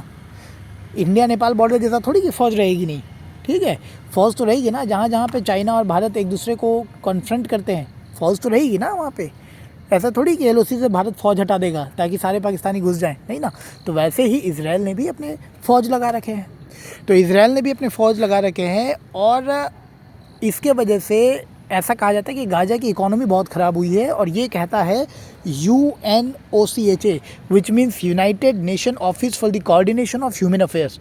United nation office for the coordination of human affairs कहता है कि इज़राइल ने गाज़ा के बॉर्डर्स में जो है, गाज़ा इज़राइल बॉर्डर में काफ़ी ज़्यादा जो है आर्मी लगा रखी है। इस वजह से गाज़ा की इकोनॉमी चल नहीं रही है। कैसे चलेगी भाई? वहाँ तो आतंकवादी है, वहाँ के लोग तो पैसे से बंदूक खरीद रहे, ठीक है, पैसे से बंदूक खरीद रहे, खुद ही का इंफ्रास्ट्रक्चर खुद ही तबाह कर रहे, तो वहाँ की इकोनॉमी चलेगी कैसे, ठीक है। तो ये जो OCHA है वो बोलते हैं कि इज़राइल की वजह से गाज़ा की इकोनॉमी चल नहीं रही है। और चूँकि गाज़ा एक बहुत ही छोटा एरिया है, उस छोटे एरिया में बहुत से लोग रह रहे हैं, बहुत ही डेंस पॉपुलेशन रह रही है, इसीलिए गाज़ा को ओपन एयर प्रिजन भी कहा जाता है। तो ये भी पूछा जा सकता है, गाज़ा को ओपन एयर प्रिजन भी कहा जाता है। ये चीज़ समझ में आया? याद रखना, गाज़ा जो है वो 41 किलोमीटर का बॉर्डर मेडिटेरेनियन सी के साथ साझा करता है, ठीक है मेरे भाई। इतना आ गया, इतना तुमको समझ में आ गया। हमास समझ गए, फतह समझ गए, ओस्लो अकॉर्ड समझ गए, कैंप डेविड अकॉर्ड समझ गए। अब आते हैं ऑपरेशन प्रोटेक्टिव एज में। ऑपरेशन प्रोटेक्टिव एज में तुमको बस इतना ही जानना है, ऑपरेशन प्रोटेक्टिव एज इज़राइल के द्वारा लॉन्च किया एक ऑपरेशन था हमास के अगेंस्ट, ठीक है। बेसिकली हमास ने क्या किया कि कुछ इजरायली सिविलियंस को लेकर उनको मार डाला, उनका गला काट डाला। ये 2014 की बात है, ये 2014 की बात है, ठीक है भाई। तो इज़राइल ने रिटेलिएट किया। देखो इज़राइल कभी चुप नहीं बैठता भाई, इज़राइल के 2 मारो तो इज़राइल उस 20 मारता है, ठीक है। तो इज़राइल कभी चुप नहीं बैठता, ठीक है। और कोई इज़राइल चुप भी क्यों बैठे? इज़राइल तुमको मालूम है, भारत तो चाइना और पाकिस्तान से घिरा हुआ है, इज़राइल 4 दुश्मनों देश से घिरा हुआ है, फिर भी सबको टाइट करके रखा है, ठीक है। सो इज़राइल से सीखने के लिए भारत के पास बहुत कुछ है। भारत की जो जनता है, मतलब जो मुस्लिम्स हैं, उनको भी बहुत कुछ सीखना चाहिए इज़राइल से कि इज़राइल के मुस्लिम्स अपने देश के लिए लड़ रहे हैं। इनफैक्ट इस मामले में इज़राइल के जो अपोजिशन है वो रूलिंग पार्टी के साथ खड़ी है। लेकिन हमारे यहाँ पे संजय रावत, सोचो कितनी बेहुदा बात उसने कह दी, ठीक है, ट्विटर में, कि अब समझ में आ रहा है कि हिटलर ने जूस को क्यों मारा। सोचो, हिटलर एक ऐसा व्यक्ति था जो कि जूस को भर भर कर ट्रेन में लेकर के आया और उसको जो है गैस चैम्बर में छोड़ के मार दिया। बच्चे मारे गए, औरतें मारी गई, कितने लोग मारे गए, रेप किया गया, और उसको संजय रावत जस्टिफाई कर रहा है कि ये इसने ठीक किया। इतना बेतुका बात है कि इज़राइल को जो है भारत के मिनिस्ट्री ऑफ एक्सटर्नल अफेयर्स को पत्र लिखना पड़ गया कि ये सब क्या बकचोदी हो रहा है। समझ पा रहे हो भाई? तो भारत की पॉलिटिक्स, मतलब क्या बोलूँ, शायद लोग कहते हैं कि भारत में freedom of speech and expression नहीं है। मेरे भाई, मुझे लगता है कि भारत में जितना freedom of speech and expression दिया गया है ना, वो दूसरे देशों के किसी भी डेमोक्रेटिक नेशन में जो है इतना freedom of speech and expression नहीं है जितना कि भारत में दिया गया है। यहाँ पे तुम किसी को भी क्रिटिसाइज़ कर सकते हो, किसी को कुछ भी बोल सकते हो, कोई कुछ बोलने वाला नहीं है, ठीक है। असदुद्दीन ओवैसी के छोटे भाई हैदराबाद में खड़े होकर पुलिस को धमकी दे देते हैं, कोई उनके खिलाफ कोई एक्शन नहीं, ठीक है। तो एनीवे अब इस चीज़ों को पॉलिटिसाइज हमें नहीं करना है, बट मैं तुम्हें एक जनरल कॉन्सेप्ट दे रहा था। तो ऑपरेशन प्रोटेक्टिव एज याद रखना 2014 में इजराइल ने लॉन्च किया था। आगे बढ़ते हैं। अब एक बड़ा अच्छा टॉपिक है अब्राहम अकॉर्ड। अब्राहम अकॉर्ड 2020, और तुमको मालूम है ये जो अभी हम अकॉर्ड पढ़ने वाले अब्राहम अकॉर्ड, ये हमास ने जो भी अटैक किया है ये सीधा सीधा अब्राहम अकॉर्ड से लिंक्ड है, समझो। अब्राहम अकॉर्ड 2020, पहले समझो कि अब्राहम का मतलब क्या है। अब्राहम जो है ना मेरे भाई, वो जुडाइज़म मतलब जूज़, क्रिश्चियनिटी और इस्लाम, इन तीनों का कॉमन इंसेस्टर है। मतलब अब्राहम से ही इसके भाई गोतिया लोग निकले, और कोई भाई गोतिया इस्लाम को ये चला गया, कोई भाई गोतिया जूज़ में चला गया, कोई भाई गोतिया क्रिश्चियन में चला गया, लेकिन इन तीनों का एक कॉमन इंसेस्टर है अब्राहम। इसीलिए इन तीनों धर्म को अब्राहमिक रिलीजन भी कहते हैं। समझ में आ रहा है मेरे भाई। तो अब्राहम अकॉर्ड इसको फैसिलिटेट करवाने मुखिया कौन बनेगा? यूएस बनेगा ऑफकोर्स। तो यूएस ने इसको इसका पूरा मध्यस्थता करवाया 2020 में। ये ट्रंप के एडमिनिस्ट्रेशन में हुआ था। ट्रंप का ये एक अच्छा इनिशिएटिव था। अब्राहम अकॉर्ड के माध्यम से क्या कोशिश की जा रही थी कि इजराइल और अन्य अरब देशों के बीच में जो है डिप्लोमेटिक रिलेशंस बनाए जाए, ठीक है। डिप्लोमेटिक रिलेशंस, देखो डिप्लोमेटिक रिलेशंस अलग होता है, शांति समझौता अलग होता है। शांति समझौता करने का मतलब कि सीज़ फायर, हम तुम पे अटैक नहीं करेंगे, तुम हम पे अटैक मत करो। लेकिन जब डिप्लोमेटिक रिलेशन बनाने का मतलब हुआ कि देश जो है आपस में आके कई सारे मामलों पे, चाहे वो सिक्योरिटी का मामला हो, वो टेक्नोलॉजी का मामला हो, वो डिफेंस का मामला हो, वो हेल्थ का मामला हो, वो साइबर सिक्योरिटी का मामला हो, वो इकोनॉमी का मामला हो, सारी चीज़ों में मिल के कोऑपरेट करेंगे, वो बोलते हैं डिप्लोमेटिक रिलेशन। तो अब्राहम अकॉर्ड एक गेम चेंजर अकॉर्ड मतलब है, क्योंकि पहली बार इजराइल के साथ अरब नेशंस जो कि इजराइल के दुश्मन हुआ करते थे एक तरीके से, इजराइल के साथ डिप्लोमेटिक रिलेशनशिप इस्टेब्लिश करेंगे। और इस अकॉर्ड में इनिशियली 2 देश इजराइल के साथ डिप्लोमेटिक रिलेशन इस्टेब्लिश करने के लिए सामने आए, एक यूएई और एक बहरीन। तो इनिशियली 2020 में, ये बात है 15 सितंबर 2020 की, ठीक है। 15 सितंबर 2020 को डेट याद रखना। अब्राहम अकॉर्ड साइन हुआ, 3 देश आए, इजराइल, यूएई, बहरीन। क्योंकि यूएई के लोग पढ़े लिखे हैं, यूएई को पता है कि तेल ज़्यादा दिन तक साथ नहीं देगा, इकोनॉमी को खोलनी पड़ेगी, ठीक है। दूसरे चीज़ों का इन्वेस्टमेंट लाना पड़ेगा हर वक्त। अब जो है क्योंकि अब देश जो है सस्टेनेबल डेवलपमेंट की बात कर रही है, देश जो है रिन्यूएबल एनर्जी की तरफ भाग रही है, तो अब तेल ज़्यादा लंबे समय तक नहीं चलने वाला है, ठीक है मेरे भाई। तो यूएई को ये बात पता चली, बहरीन को भी ये चीज़ का रियलाइज़ हुआ। इन लोगों ने कहा कि इन लोगों के चक्कर में रहेंगे, मार काट के चक्कर में रहेंगे तो हमारी भी हालत यमन और लेबनान की तरह हो जाएगी, सीरिया की तरह हो जाएगी भाई। तो हमें ये सब बकचोदी में नहीं पड़ना है, हमें तो हमारी इकोनॉमी को एक्सपेंड करना है, इकोनॉमी पे ध्यान देना है। इसलिए दोनों देशों ने इजराइल के साथ अब्राहम अकॉर्ड के माध्यम से डिप्लोमेटिक रिलेशनशिप बनाना जो है चालू किए। इनफैक्ट 2000 जब कोविड चल रहा था, कोविड के टाइम पे इजराइल और यूएई साइंटिस्ट ने साथ मिलकर कोलैबोरेट करके कोविड वैक्सीन पे काम करा, ठीक है भाई। तो ये अच्छी चीज़ है, ठीक है, समझ में आ रहा है। तो अब समझो, तो मैंने तुमको बताया कि ये पहली बार हुआ कि जब ये देश इजराइल के साथ जो है डिप्लोमेटिक रिलेशनशिप इस्टेब्लिश करने के लिए सामने आए। अब तुम समझो, हमास को यही बात पची नहीं। सऊदी अरेबिया भी इंटेंशन दिखा रहा था कि वो जो है इजराइल के साथ डिप्लोमेटिक रिलेशनशिप बनाएगा, हमास को ये बात पची नहीं। बेसिकली ईरान को ये बात पची नहीं। ईरान ने देखा कि अगर सारे देश इजराइल के साथ अलाइंस कर ले, इजराइल के साथ एक हो जाए, तब तो यार इजराइल ही ताकतवर है। फिर तो इजराइल, अगर मान लो तुम जो है सारे लोगों को अपने तरफ कर लो तो तुम ताकतवर, तुम बॉस हो गए। ईरान को ये बात पची नहीं। ईरान ने हमास को उकसाया कि भाई ऐसा है, बम मार, क्योंकि झगड़ा करवाओगे तो फिर जो है आइडियोलॉजिकल डिवाइड होगा, ठीक है, और फिर ये चीज़ हो नहीं पाएगी, ये जो रिलेशन है हो नहीं पाएगा, रिलेशनशिप बन नहीं पाएगा। समझ में आ रहा है? इस चीज़ को ऐसे समझो कि भाई तुम्हारा कोई दुश्मन है, एक व्यक्ति तुम्हारा दुश्मन है एक्स। अब अब क्या हो रहा है कि उस एक्स जो है जितने भी रीजनल पार्टनर है सबको अपनी तरफ कर ले रहा है, तो तुमको तो इनसिक्योरिटी होगा ना, है कि नहीं। तो वही चीज़ ईरान को हुआ। तो ईरान ने हमास, अब ईरान जो है बहुत सारे प्रॉक्सीज ग्रुप को सपोर्ट करता है, मैं तुमको अभी आगे समझाऊंगा चीज़ों को। ईरान ने हमास को बोला भाई तू अटैक कर, ठीक है, और हमास, अब तुम सोचो, हमास जिसकी इकोनॉमी नहीं चल रही उसके पास 5,000 रॉकेट आएंगे कहाँ से? ठीक है, United nation office for the coordination of humanitarian affairs कह रहा है कि गाजा की इकोनॉमी नहीं है। अरे भाई, गाजा की इकोनॉमी नहीं है, जिसके पास एक कैप्सूल बनाने का पैसा नहीं है, वो इतना रॉकेट बॉम्ब कहाँ से लेकर आएगा भाई? ठीक है, तो जाहिर सी बात है, कोई ना कोई किसी ना किसी सूर्या भाई का हाथ जो ज़रूर है। ठीक है, तो सूर्या भाई वो है तुम्हारा ये ईरान। समझ में आ रहा है? तो ये अब्राहम अकॉर्ड सक्सेसफुल ना हो पाए, इसलिए ये हमास ने अटैक लॉन्च किया। ये प्राइमरी रीज़न था इस अटैक का। इस चीज़ को याद रखना। ठीक है मेरे भाई, तो चलो अब आते हैं तो अब्राहम अकॉर्ड। अब समझो कि अब्राहम अकॉर्ड क्या था वो समझ गए। अब अब्राहम अकॉर्ड के कारण क्या है? अब्राहम अकॉर्ड का कारण क्या है? ये अब्राहम अकॉर्ड का जो सबसे बड़ा और सबसे मेजर कारण है वो है ईरान को मिडिल ईस्ट में काउंटर करना। देखो, मिडिल ईस्ट का बॉस सब बनना चाहता है। टर्की बनना चाहता है, ठीक है, सऊदी बनना चाहता है, ईरान बनना चाहता है। तो मिडिल ईस्ट का बॉस जो है सब बनना चाहता है, उसमें ईरान आगे है। ईरान सबसे आगे है।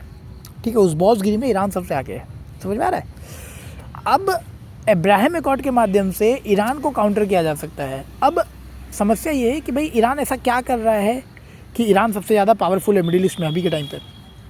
ईरान न्यूक्लियर बॉम्ब बनाना चाह रहा है। समझो, ईरान जो है, ईरान के पास न्यूक्लियर बॉम्ब बना के सारे रिसोर्सेज है। ईरान चाहता है कि हम न्यूक्लियर बॉम्ब बनाएं।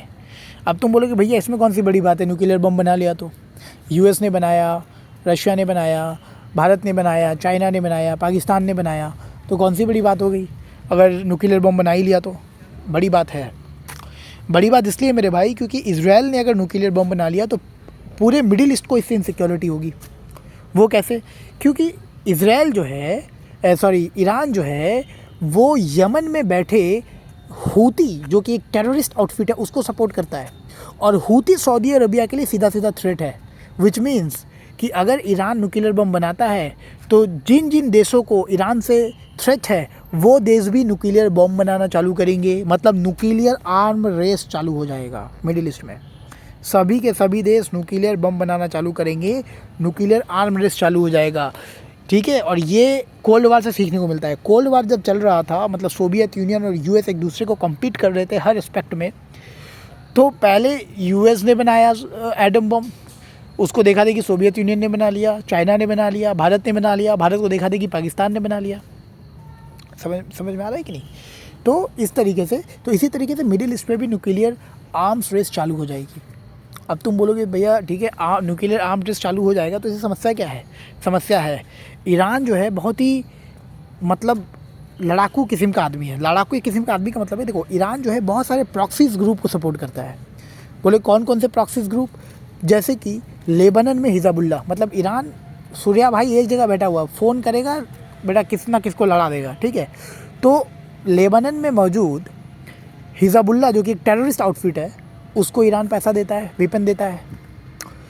यमन में मौजूद जो हूती ग्रुप है उसको ईरान पैसा देता है, वेपन देता है, मार करो। हूती को बोल दिया भाई सऊदी अरब में बम गिरा दो, बम गिरा देता है। सऊदी अरब में भी हूती ने अटैक किया था। सऊदी अरब हूती को सीधा सीधा अपने ऊपर थ्रेट के तौर पे देखता है। ठीक है, यही हूती जाहिल लोग अभी जापान का एक शिप को हाईजैक कर लिया, एक वीडियो भी बनाया प्रॉपर एकदम मूवी वाला स्टाइल वाला।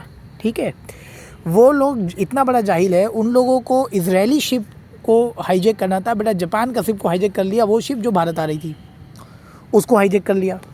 ठीक है, हूती वालों ने। ठीक है, समझ रहे हो लड़ाई किसके किसके बीच में हो रही है, और यहाँ पे बेटा किसका शिप हाईजैक हो रहा है और किस तरीके से जो है स्थिति को कॉम्प्लेक्स किया जा रहा है। समझ पा रहे हो? तो ईरान के पास न्यूक्लियर बम होना ये मिडिल ईस्ट में थ्रेट है। क्यों? क्योंकि ईरान जो है वो प्रॉक्सीज ग्रुप, याद रखना, हूती यमन में है, यमन का एक टेरर आउटफिट है। ठीक है, ISIS इराक वाला। ठीक है, लेबनान में बैठा हुआ हिजबुल्लाह, गाज़ा का हमास, इन सब को पैसा देता है, लड़वाता है। हूती गए, हूती सऊदी अरब में बम मार, हिजबुल्लाह इजराइल में बम मार। ठीक है, हमास इजराइल में बम मार, ऐसे लड़वाता है। तो अगर ऐसी शक्ति के पास, ऐसे देश के पास अगर न्यूक्लियर बम आता है तो ये तो बेटा सबको न्यूक्लियर बम लेमचुस का जैसा बांट देगा, और फिर लोग सब न्यूक्लियर बम मार मुर के मिडिल ईस्ट तबाह कर देंगे, ख़त्म कर देंगे। समझ में आ रहा है कि नहीं? तो ये चीज़ है, ठीक है। उसके साथ साथ ईरान डायरेक्टली कई सारे रीजनल कॉन्फ्लिक्ट्स में भी इन्वॉल्व है, जैसे कि सीरियन सिविल वॉर में इन्वॉल्व है, ठीक है। सीरिया में सिविल वॉर चल रहा है, ठीक है। सिविल वॉर मतलब समझ रहे हो ना, मतलब वहीं के एक टेरर आउटफिट जो है अपने ही गवर्नमेंट के अगेंस्ट में जो है बम मार रहे हैं, ठीक है। इराक में सिविल वॉर चल रहा है, सिया सुन्नी का लड़ाई, ठीक है। यमन में सिविल वॉर चल रहा है, यमन का फ़ोटो गूगल में यमन लिखोगे तो टूटा हुआ बिल्डिंग का फ़ोटो दिखाई देगा, इंडिया लिखोगे तो ताजमहल का फ़ोटो आएगा। समझ में आ रहा भाई? कोई इंफ्रास्ट्रक्चर नहीं है मिडिल ईस्ट में, एक दो देश को छोड़ दो, यूएई वगैरह जो बहरीन वगैरह, ठीक है। तुम यमन देख लो, कोई एकदम बर्बाद देश है। इराक देख लो, कोई इंफ्रास्ट्रक्चर नहीं है। गाजा देख लो, कुछ नहीं है, ठीक है। तो न्यूक्लियर बम नहीं है तो अभी ये हाल है, जिस दिन न्यूक्लियर बम आ गया उस दिन सोचो क्या हाल होगा। तो इसी बात से यूएस और इजराइल परेशान है मिडिल ईस्ट कि अगर ईरान ने न्यूक्लियर बम बना लिया तो मिडिल ईस्ट में पूरा मिडिल ईस्ट का तस्वीर ही बदल जाएगा, ठीक है। ये एक जेन्युइन रीज़न है और ईरान के पास न्यूक्लियर बम होना एक खतरा है, ठीक है। समझ में आ रहा है? तो ये चीज़ें हो गई। तो क्यों ईरान को काउंटर बैलेंस करना ज़रूरी है, ये बात तो तुम समझ गए। उसके साथ साथ ईरान के पास एक स्ट्रैटेजिक जो है लोकेशन है, वो स्ट्रैटेजिक लोकेशन है स्ट्रेट ऑफ हॉर्मुज। अगर मैं तुमको मैप ड्रॉ करके दिखाऊं मेरे भाई, ये रहा हमारा भिकमंगा पाकिस्तान, ठीक है। अब देखो ये वाला जो पोर्शन देख रहे हो ना, ठीक है, ये वाला जो पोर्शन देख रहे हो ना मेरे भाई, ठीक है, इसी को कहते हैं स्ट्रेट ऑफ हॉर्मुज। ये वाला पोर्शन, स्ट्रेट मतलब क्या होता है, ज्योग्राफी में पढ़ोगे। स्ट्रेट मतलब क्या होता है? स्ट्रेट मतलब होता है कि ज़मीन और ज़मीन, दो ज़मीन के बीच में एक नैरो समुद्री रास्ता, उसको स्ट्रेट कहते हैं, ठीक है, स्ट्रेट ऑफ हॉर्मुज। अब मान लो किसी दिन ईरान ने स्ट्रेट ऑफ हॉर्मुज को ब्लॉक कर दिया तो ग्लोबल एनर्जी सप्लाई डिसरप्ट हो सकती है, ठीक है। तो भाई ईरान को रोकना मिडिल ईस्ट में जेन्युइनली ज़रूरी है और अब्राहम अकॉर्ड इस चीज़ को ये करता है। ईरान इसलिए तो नहीं चाहता है कि ये अकॉर्ड सक्सेसफुल हो, ज़्यादा से ज़्यादा देश इसराइल के साथ जुड़े, ईरान नहीं चाहता, ठीक है। तो पहला तो अब्राहम अकॉर्ड का रीज़न है कि ईरान को काउंटर बैलेंस किया जाएगा, पहला तुम ये लिखोगे, ठीक है। एक्सप्लेन कर दिया मैंने। जब भी तुम आंसर लिखोगे ना हर्ट, तो अपने आंसर में तुमको आंसर का एक स्टेटमेंट लिखना, लेकिन उसको जस्टिफाई करने के लिए 3-4 एग्जाम्पल जरूर देना कि ईरान, जैसे तुम आंसर में लिखे कि ईरान को काउंटर बैलेंस करने के लिए, तो तुम ये जरूर लिखना कि ईरान को काउंटर बैलेंस करना जरूरी क्यों है, क्योंकि ईरान न्यूक्लियर बम बना रहा है। अगर वो न्यूक्लियर बम बना लेगा तो मिडिल ईस्ट का पूरा पावर डायनेमिक चेंज हो जाएगा, मिडिल ईस्ट में न्यूक्लियर आर्म्स रेस शुरू हो जाएगी, सभी देश न्यूक्लियर बम बनाना चालू कर देंगे और मिडिल ईस्ट में इतनी अनस्टेबिलिटी है कि वहाँ पर न्यूक्लियर बम देने का मतलब है कि आप भैंस बुझे मार। तुम्हें 2-3 एग्जाम्पल्स लिखने पड़ेंगे। तुमको बताना पड़ेगा कि ईरान फलाना ढमकाना प्रॉक्सी ग्रुप को सपोर्ट करता है। तुमको बताना पड़ेगा कि ईरान जो है वो खुद इतने सारे रीजनल कॉन्फ्लिक्ट में खुद ही इन्वॉल्व है, जिससे ईरान को कोई लेना देना नहीं है, उसमें इन्वॉल्व है। समझ में आ रहा है?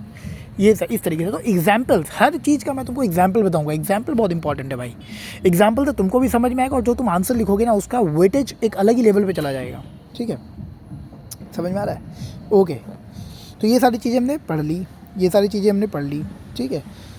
देखो मैंने लिखा ना, Saudi Arabia views Iran support for Houthi rebels in Yemen as a direct threat to its security. ये तुमको मैंने समझा दिया, ठीक है। ईरान ने बैलिस्टिक मिसाइल्स भी डेवलप कर रखे हैं जो कि नॉर्मल और न्यूक्लियर मिसाइल्स को कैरी कर सकते हैं, ठीक है। समझ में आ रहा है भाई? ये सारी चीज़ें हैं। तो पहला तो अब्राहम अकॉर्ड का है कि चलो ईरान को काउंटर बैलेंस किया जा सकता है, ये मानते हैं। दूसरा क्या फ़ायदा है? दूसरा फ़ायदा है कि इजराइल और अन्य देश में जब रिलेशनशिप बन जाएंगे तो दोनों देशों में मिडिल ईस्ट में रीजनल स्टेबिलिटी बनेगी। भैया रीजनल स्टेबिलिटी कैसे बनेगा? देखो, जब डिप्लोमेटिक रिलेशनशिप इस्टेब्लिश होंगे तो दोनों देश एक दूसरे देश में जो है इन्वेस्ट करेंगे, इंफ्रास्ट्रक्चर बिल्ड होगा। ये सभी देश आकर आपस में कई सारी चीज़ों पे, मसले पे जो है आकर के साथ काम करेंगे। तो जब ऐसे अगर साथ काम करेंगे मेरे भाई, तो इंटरडिपेंडेंसी क्रिएट होगी, है ना। मान लो तुमने किसी देश में, मान लो तुमने किसी देश में एक फैक्ट्री बनाया, तो क्या तुम चाहोगे कि उस देश में कभी भी मिलिट्री अटैक हो? चाहोगे? तुम नहीं चाहोगे, क्योंकि तुम्हारा इंफ्रास्ट्रक्चर नुकसान होगा, तुम्हारा इन्वेस्टमेंट खत्म होगा।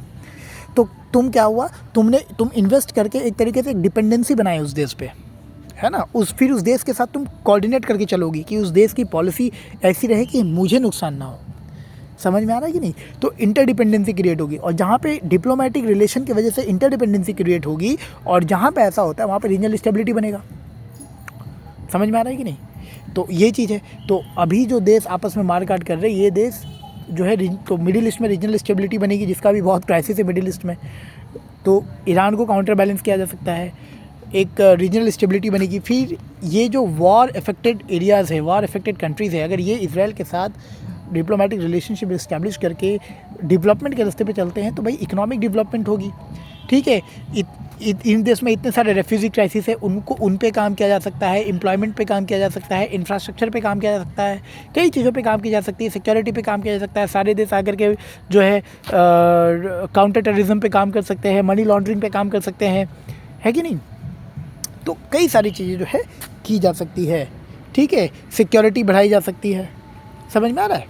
अब ये चीज़ आता है ना कि अब्राहम अकॉर्ड सीधा सीधा इजराइल पैलेस्टीन के इशू को, अब ये मत सोचना है कि अब्राहम अकॉर्ड इजराइल पैलेस्टीन के इशू को एड्रेस करता नहीं, सीधा सीधा एड्रेस नहीं करता है, लेकिन अगर सभी देशों का रिश्ता इजराइल के साथ अच्छा बनेगा तो ये रेफ्यूजी क्राइसिस भी सॉल्व होगा। ठीक है, इसको भी बाद में एड्रेस किया जा सकता है अगर रीजनल स्टेबिलिटी आएगी तो अब्राहम अकॉर्ड का कई सारे सिग्निफिकेंस है। तो अगर तुमसे कोई पूछे कि अब्राहम अकॉर्ड का क्या रीज़न है, पहला बोलना कि भाई ईरान को काउंटर बैलेंस करना, दूसरा रीजनल स्टेबिलिटी, तीसरा सभी देश सिक्योरिटी पे आके काम करेंगे, टेक्नोलॉजी पे काम करेंगे, डिफेंस पे काम करेंगे, सिक्योरिटी पे काम करेंगे, साइबर सिक्योरिटी पे काम करेंगे। भाई साइबर सिक्योरिटी के मामले में इजराइल का कोई मैच नहीं है, इजराइल के टक्कर का कोई नहीं है जब बात साइबर सिक्योरिटी की आती है। समझ में आ रहा है। ये सारी चीज़ें तो अब्राहम अकॉर्ड पढ़ लिया हमने, है ना। अब आते हैं इंडिया एंड वेस्ट एशिया। ठीक है, इंडिया एंड वेस्ट एशिया, देखो वेस्ट एशिया का मतलब हो गया मिडिल ईस्ट जो हम बात कर रहे हैं। तो भारत और वेस्ट एशिया का अब्राहम अकॉर्ड से क्या लेना था। देखो अगर अब्राहम अकॉर्ड सक्सेसफुल होता है तो भारत को भी इससे फ़ायदा मिलेगा। क्या फ़ायदा मिलेगा भारत को, अगर देखो भारत का जो इंटरेस्ट है ना वेस्ट एशिया में मेरे भाई, वो बहुत मल्टी डायमेंशनल इंटरेस्ट है। मल्टी डायमेंशनल इंटरेस्ट का मतलब कि भारत का वेस्ट एशिया में इकोनॉमिक इंटरेस्ट भी है, डिप्लोमेटिक इंटरेस्ट भी है, एनर्जी इंटरेस्ट भी है। एनर्जी का मतलब ऑयल नेचुरल गैस की बात कर रहे हैं। एनर्जी इंटरेस्ट भी है, सिक्योरिटी इंटरेस्ट भी है, तो मल्टी डायमेंशनल इंटरेस्ट है वेस्ट एशिया में। ठीक है, तो अगर अब्राहम अकॉर्ड के माध्यम से इजराइल और अरब नेशंस के बीच में रिश्ते अच्छे बनेंगे तो भारत जो है वो इजराइल और अरब देशों दोनों के साथ अपनी इंडिपेंडेंट फॉरेन पॉलिसी को लेकर के चल सकता है। ठीक है, और इस चीज़ का एडवांटेज ले सकता है। ठीक है, क्योंकि अगर इजराइल और अरब देशों में दुश्मनी रहेगी तो भारत को फिर साइड लेने पड़ जाएंगे कि भारत इजराइल के साथ खड़ा है कि अरब देशों के साथ खड़ा है। ठीक है, लेकिन चूँकि मैंने तुमको बताया कि भारत का वेस्ट एशिया में मल्टी डायमेंशनल इंटरेस्ट है, तो भारत को अगर साइड लेना पड़े तो भारत सिर्फ इजराइल का साइड लेगा, इससे भारत को नुकसान है। भारत के लिए बेहतर है कि भारत अरब नेशंस प्लस इजराइल दोनों के साथ चले, दोनों के साथ अपना डिप्लोमेटिक संबंध बनाए रखे। इसके लिए बहुत ज़रूरी है कि इजराइल और उन देशों में जो है सही से जो है डिप्लोमेटिक रिलेशन बने।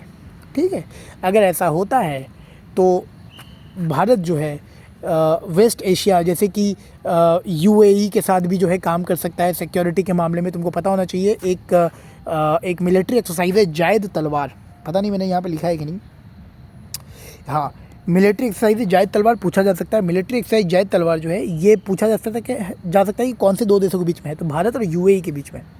यहाँ पे यूएई की नेवी और भारत की नेवी जो है, भारत की यहाँ पे दो शिप्स होती है, बेसिकली इनको फ्लीट कहते हैं, वेसल कहते हैं। तो दो वेसल होती है, आईएनएस विशाखापट्टनम और आईएनएस श्रीकांत। ये चीज़ इंपॉर्टेंट याद रखना। ठीक है, तो भारत क्या कर सकता है, अरब नेशंस के साथ सिक्योरिटी के मामले पे काम कर सकता है, टेक्नोलॉजी के मामले में काम कर सकता है, एनर्जी के मामले में काम कर सकता है। भाई भारत जो है वो मेजर एनर्जी इंपोर्टर है। भाई भारत को एनर्जी की आवश्यकता है, भारत में थोड़ी ना तेल है। ठीक है, तो भारत को एनर्जी की आवश्यकता है, और भारत क्यों एनर्जी की आवश्यकता है, और ये ज़्यादातर एनर्जी भारत को वेस्ट एशिया से आता है कि नहीं। तो एनर्जी की भी आवश्यकता है। 2008 में जो मुंबई अटैक हुआ था उसका एक प्राइम एक्यूज था अबू जिंदल, जिसको कि सऊदी अरेबिया से लेकर के आया गया था। तो भाई अगर इन देशों के साथ हमारे संबंध अच्छे होंगे तभी तो भारत के साथ वो लोग अपना इंटेलिजेंस शेयर करेंगे, भारत के साथ अपनी टेक्नोलॉजी शेयर करेंगे, भारत में इन्वेस्ट करेंगे, भारत उनमें इन्वेस्ट करेगा, इंटरडिपेंडेंसी क्रिएट होगी। ऐसा थोड़ी है कि सिर्फ इजराइल के साथ भारत खड़ा रह जाए तो भारत का भला हो जाएगा। नहीं, भारत का भला तभी होगा जब Bharat West Asia plus Israel सबके साथ चले। इजराइल का भी रोल है, ठीक है। इज़राइल का भी रोल है। इज़राइल भारत के साथ मिलकर साइबर सिक्योरिटी में काम करता है। इज़राइल भारत के साथ मिलकर डिफेंस में काम करता है। इज़राइल ने भारत को हिरोन ड्रोन दिया है जो कि सर्विलियंस के काम आता है। याद रखना, पूछा जा सकता है हिरोन ड्रोन। सब कुछ तुमको मेरे नोट्स में मिल जाएगा हर्ष, सब कुछ नोट्स में मिल जाएगा, मैं बस पढ़ा रहा हूँ फॉर्म में, ठीक है। तो इज़राइल ने हिरोन ड्रोन दिया है जो कि सर्विलियंस के काम आता है। भारत और इज़राइल ने मिलकर Barak 8 long range surface to air missile develop किया है, ठीक है। समझ पा रहे हो? डिफेंस कॉपरेशन समझो कि भारत और इज़राइल में डिफेंस के मामले में क्या क्या कॉपरेशन है, ठीक है। इज़राइल ने भारत को anti spike tank guided missile, ठीक है, दिया है जो कि सोल्जर्स, ज़मीनी सोल्जर्स यूज़ करेंगे। वो एक फायर एंड फॉरगेट मिसाइल है, मतलब बॉम्ब मार के भूल जाओ, वो ठीक अपने टारगेट को हिट कर लेगा, ठीक है। तो ये सारी चीज़ें हैं। साइबर सिक्योरिटी में भी काम करता है, ठीक है। भारत का बहुत सारा इन्वेस्टमेंट भी है इज़राइल के पास, इज़राइल में, ठीक है। मैंने बताया ना, हाइफा पोर्ट जो है इज़राइल का, वो अदानी ही ग्रुप ही तो डेवलप कर रहा है, ठीक है। तो अब ऐसी स्थिति में अगर मान लो कि इज़राइल और मिडिल ईस्ट में जो है प्रॉब्लम चलेगा और हाइफा पोर्ट जो है ना वो लेबनान से नज़दीक है, तो लेबनान का हिज़बुल्लाह मार दिया बॉम्ब इज़राइल का वो हाइफा पोर्ट में, हाइफा पोर्ट तबाह, नुकसान हो जाएगा भारत का। इज़राइल का तो होगा, भारत का भी नुकसान होगा। तो समझ पा रहे हो कि क्यों भारत के लिए बहुत अच्छा होगा अगर इज़राइल और मिडिल ईस्ट के बीच में रिश्ते अच्छे हो जाएं तो। और ये रिश्ते अच्छे अब्राहम अकॉर्ड के माध्यम से हो सकते हैं, ठीक है। ऐसा माना जा रहा है कि अभी 15 सितंबर 2020 को यूएई और बहरीन ने इसको ज्वाइन किया, बाद में चल के सूडान और मोरक्को ने भी ज्वाइन किया, ठीक है। अब सूडान मोरक्को सोचो कहाँ गए, सूडान मोरक्को ऑस्ट्रेलियन कंट्रीज़ है, ऑस्ट्रेलिया बोलता हूँ, सॉरी अफ्रीकन कंट्रीज़ है, ठीक है। सूडान ईस्ट अफ्रीका में आता है और मोरक्को जो है तुम्हारा नॉर्थ अफ्रीका में आता है, ठीक है, मैप में अगर देखोगे तो उन्होंने भी ज्वाइन किया। और ऐसा माना जा रहा है कि और भी कंट्रीज़ ज्वाइन करने वाली, और इसी कॉन्टेक्स्ट में सऊदी अरब भी ज्वाइन करने वाला था, लेकिन ईरान को लगा कि नहीं भाई ये चीज़ गलत हो रहा है, इतने लोगों ने ज्वाइन कर लिया, सऊदी को ज्वाइन करने नहीं देंगे। हमास को पिनका दिया, हमास बम मार दी। समझ पा रहे हो? ये सारी चीज़ें हैं। तो ये सारी चीज़ें जो है हमने इतना कवर कर लिया, ठीक है भाई। देखो हिरोन ड्रोन मैंने तो बता दिया, Barak 8 long range service to air missile, ठीक है। Spike anti tank guided missiles, ये तुमको मैंने बताया, ठीक है। समझ में आ रहा है? बाकी अच्छा एक बार नोट्स बाकी पढ़ लेना फिर भी, ठीक है। फिर अस्त्र एयर टू एयर मिसाइल, देखो इसका ये एक एडिशनल पॉइंट है। अस्त्र एयर टू एयर मिसाइल जो है इसको डीआरडीओ ने डेवलप किया, इसका इजराइल से कोई लेना देना नहीं है, इसको डीआरडीओ ने डेवलप किया। और ये बियॉन्ड विजुअल रेंज मिसाइल है, मतलब जहाँ तक तुम देख नहीं सकते हो ये वहाँ भी मार कर सकता है, ठीक है। याद रखना, ठीक है। उसके बाद मैंने तुमको बताया कि सूडान और मोरक्को ने भी जो है इसको बाद में ज्वाइन किया है, ठीक है। और रिसेंट अपडेट यही है, अभी जो वॉर चल रहा है कि इज़राइल ने जेनिन रेफ्यूजी में जो है रेड किया, अल सिफा में बॉम्ब मारा, ठीक है। हमास ने ऑपरेशन अल अक्सा फ्लड को जो है लॉन्च किया, इज़राइल ने काउंटर करने के लिए ऑपरेशन आयरन स्वॉर्ड्स लॉन्च किया। और भारत का स्टैंड क्या है? भारत टू स्टेट सॉल्यूशन को सपोर्ट करता है कि भाई दोनों को एग्जिस्ट करे, ठीक है। ऐसे समझ में आ रहा है? तो हमने इज़राइल फ़लस्तीन के टॉपिक को कॉम्प्रिहेंसिवली कवर कर लिया। अब बाद में जो भी डेवलपमेंट होंगे इस मामले में वो तुमको अपडेट करते रहना पड़ेगा, ठीक है। तो उसके लिए परेशान नहीं होना, लेकिन जितना भी ग्राउंड वर्क है, ठीक है, जितना भी इसका हिस्ट्री ज्योग्राफी है वो सब हमने जो है कवर कर लिया है, ठीक है। अब इतना पढ़ करके तुम अच्छे क्वेश्चंस प्रैक्टिस कर सकते हो। समझ में आ रहा है मेरे भाई? ठीक है। और एक चीज़ है कि भाई अपना नोट्स ज़रूर बनाना प्लीज़।